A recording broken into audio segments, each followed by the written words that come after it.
Hi കൂട്ടുകാരെ, എല്ലാവർക്കും ഈ വർഷം ഡിസംബർ ബോക്സിലേക്ക് സ്വാഗതം.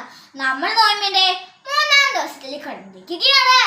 ഇന്നത്തെ വചനം സങ്കീർത്തനം 104 അധ്യായം 30-ാം വാക്യം.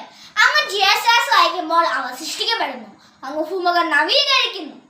പാപക്കാര മലിനമാസമായ നമ്മുടെ വ്യക്തിജീവിതങ്ങളെ സർവസൃഷ്ടിജാലങ്ങളെ നവീകരിക്കാൻ ഒരു പുനഃസൃഷ്ടി നടത്തുവാനായി ദൈവത്തിന്റെ ആത്മാവ് നമ്മളിൽ നിറയുവാൻ പ്രാർത്ഥിക്കാം.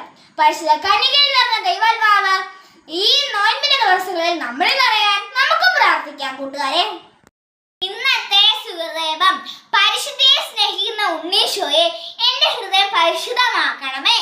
ഇന്നത്തെ പ്രവൃത്തി നമുക്കൊരു ത്യാഗ പ്രവൃത്തി ചെയ്ത് ഉണ്ണീശോയ്ക്ക് കാഴ്ചവെക്കാം.